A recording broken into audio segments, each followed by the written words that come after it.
Dear sir, we're requesting you and asking you to stop. Almost 10 years ago, we've received our very first legal notice on this spot. That's why I'm keeping it in this fancy cover to remember it. We're the Honest Guys from Prague, and we're currently facing a lawsuit, and we have a court. And many of our viewers said, well, you've been doing the show for 10 years, so you've been going quite smoothly through the rough times if this is your first legal action taken against you.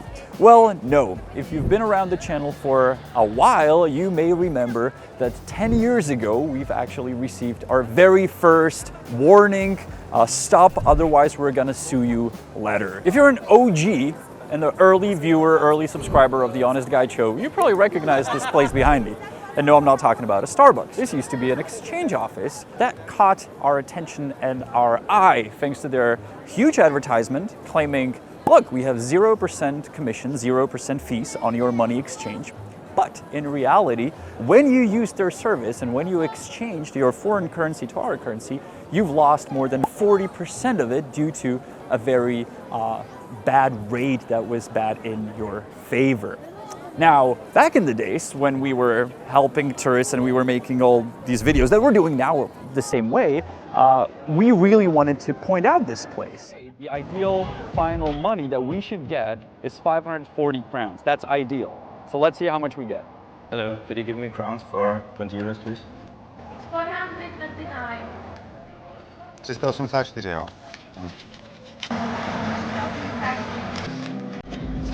300. And I was thinking, and I remember that specific moment in the shower, just like Dr. Emmett Brown, I had the bright idea how to prevent this bad place from tricking tourists. And the idea was, well, I'm just gonna stand here and tell the tourists. And that's exactly what we did. I woke up on Saturday morning, I called Honza, I said, this is what we're gonna do. We're gonna stand in front of the door and we're gonna tell tourists, this place will give you 15 crowns for €1, which is the equivalent of like half of what your money is worth. It's like standing in front of McDonald's and saying, their burger is $100. You wouldn't go have a burger. So we did that. We stood here and I was telling tourists as they approached to not come in. And the very first reaction we've received was not this, I'll get to it, but was a thank you from all the tourists because they said, whoa, no, it says 0%. I'm like, no, you gotta read the fine print and so on and so on. So we were helping people not to fall into the trap. And we've been doing that for the entire day. Now another reaction was just around the corner. Still not the paper, but a police officer that showed up and went straight up to me and said, you cannot do this. And I was being pretty arrogant. I mean, I was young and stupid. And I told him, I will do this. I will continue doing this because I'm trying to save people from losing money. And that's exactly what I did. I kept on doing it. And I told this city police officer that if he has a problem with it, he can call the state police that I'm sure can resolve the issue and tell me if I should stop or if I can continue. That eventually did happen. The state police did arrive multiple times as far as I can remember. And they told me, Mr. Rubeš, it's okay, you can do what you're doing, just don't stand directly in the door, and if they tell you not to go inside, don't go inside. I was like, sure, we'll stand by the sides of the doors and we'll keep on warning tourists. And the cops were like, we're fine with that. Who was not fine with that was a person that wrote this letter, and that's why we're here, because this is the very first legal threat that we received as the Honest Guides. Now it says dear, which means they didn't even know our names back then, which kind of was a relief for me because I was like, well, they'll never find me. But let me read you the entire letter. Going to a train station and not traveling anywhere sucks. I love traveling, and I'm sure you do too. And when we travel, we want and we need to stay connected. And that's what our partner of today's video is ideal for. You keep asking about it. Quite often we get messages, hey, what's that app you guys promote to get eSIM abroad? It's Saily. So Saily is an app you get to your phone, and before you travel anywhere in your home country, you select where you're going to, and in the destination that is your future destination, you buy the local SIM card, but not physically, it just downloads into your phone. It is really smooth and easy. Even my dad was able to do it. To funguje i na Seychelách. Seychelský pivo.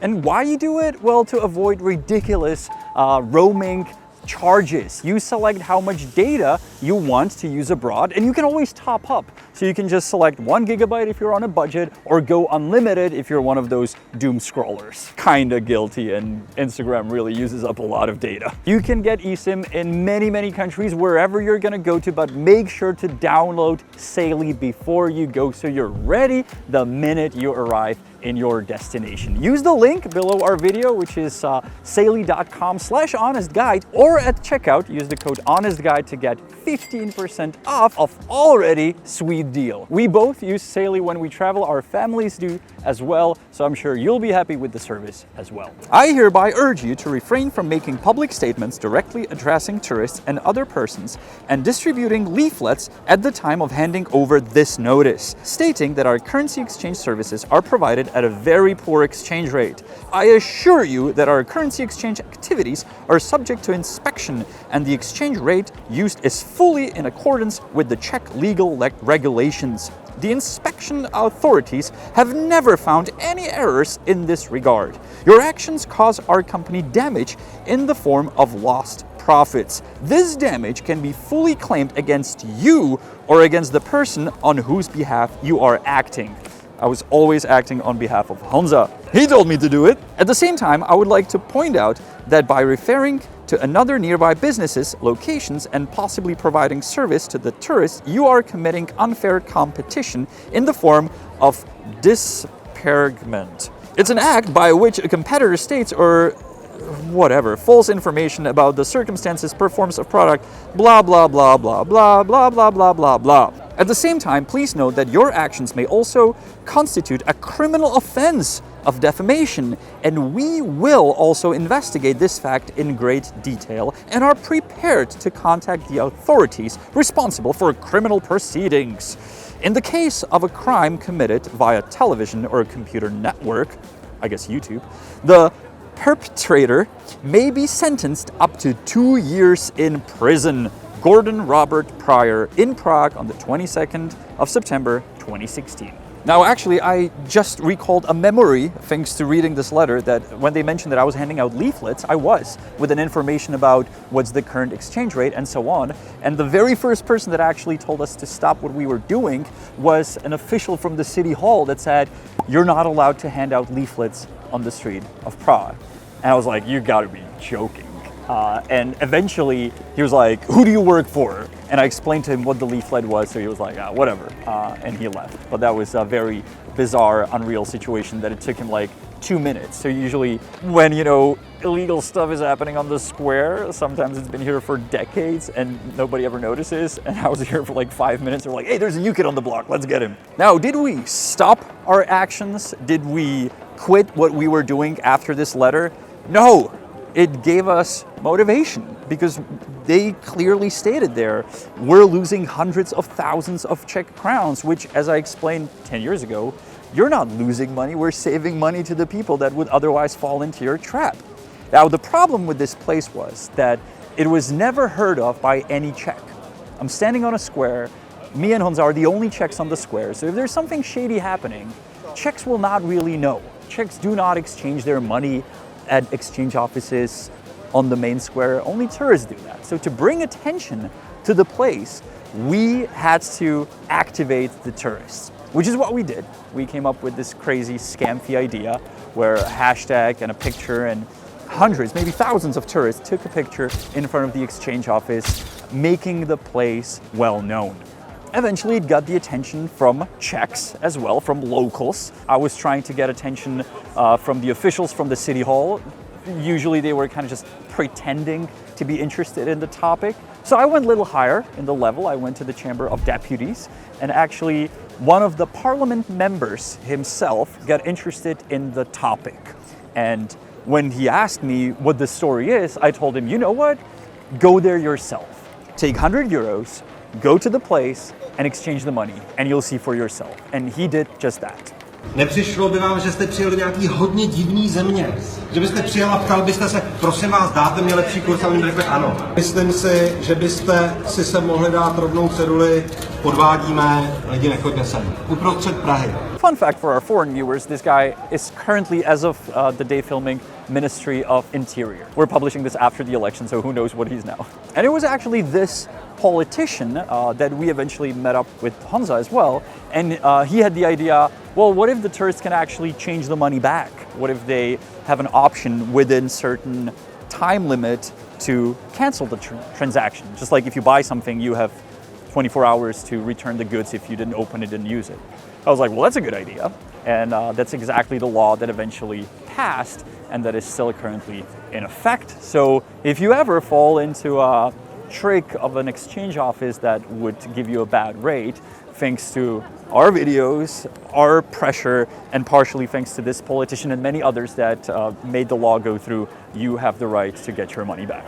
And all of this, partially also because they threatened us with a suit and with this legal notice. By the way, this was not our only activist day that we spent in front of the exchange office. The next one was when we wanted to change the shady business into an honest business by making their advertisement what it actually was, which from 0% we changed it to 40%. So we printed out these huge stickers that we sticked on their window and then we just held it outside. And I remember this guy just running out, tearing it, and saying this business has been here since the 90s and there's nothing you can do about it. No, this branch has been there for 30 years. I know. So you can continue doing that. It's not going to affect us. Are you serious? The law is changing. Your thing is nonsense. The law is changing. No, I can't do anything about it, but the Czech National Bank can. And what they did is they actually took away the license from the checkpoint company, therefore they couldn't continue on with their business in the Czech Republic.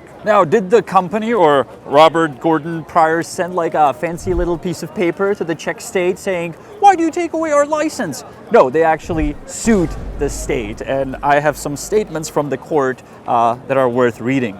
The company defended itself in several ways. It complained that the Czech National Bank had not informed it about the inspections. Can you imagine Czech National Bank doing an inspection, walking into an exchange office like, hey, we're about to do an inspection on you. Imagine like a police officer, I'm about to measure your speed. So you better slow down because if you're speeding, I'm going to give you a fine. According to the company, the decision to revoke the license was disproportionately strict because it was preceded by fines. From the company's perspective, the fines were enough of a solution. Now, this is the interesting part from the court that I want to read, and it is that according to the judge, the company's offenses have broader dimension than just fraudulent behavior towards specific tourists. Not only is there a violation of the public interest in the proper performance of currency exchange activities, but there is also a possible damage to the reputation of the Czech Republic abroad. According to the judgment, the company applied a euro exchange rate up to 40% lower than the standard rate. It bought euros from the clients for 15 crowns. So the judge and the court pointed out the most important thing. Despite the fact that only tourists were cheated, which by the way makes it very hard to get any media attention or politicians' attention to the problem, because most people from the city hall would be like, well, that's just tourists being cheated. Like, we don't really care about them much. So to actually get that one politician to change the law, which benefited only tourists, but as you could hear from the judge, it benefited our entire country's reputation. So yes, one little action can cause huge things to get in motion. So our action here and this little letter really motivated us to keep on pursuing this, and it ended up with them losing license and shutting down all their businesses and our country having a better reputation. Now the house is turned into a Starbucks, which even though you know I'm not the biggest fan, it is great change. The interior is much nicer. They really did a great job reconstructing it, and they even opened the 2 upper floors. So if you're ever in Prague and you happen to be here, which you will, you'll stare as most of the tourists at the clock. Go inside, don't necessarily get yourself a coffee or, you know, $7 pumpkin spice latte, which to me seems crazy. But go upstairs and get a nice view of the square, which you couldn't before. people threatening to sue us, people suing us. There's been a lot of that lately, and there's much more in our archives. If you're interested, Honza is still pushing me to read all the police files where I was reporting criminals to the police, and that's some fun read. He always wants me to do like a live stream with that. Maybe if you guys will want it, we can try it one day, but you're mainly on this channel, I hope, to see the beauties of Prague, of our city, that we are lucky enough to call home. So if you're here for that, make sure to subscribe, and I'll see you next week with some other beautiful restaurants like that one that you should visit when you come. And I'll see you here in Prague or on our channel next week. Bye-bye. And a Czech word at the end will be hrozba, which is a threat. Threat is hrozba or výhruška. Hrozba, výhruška.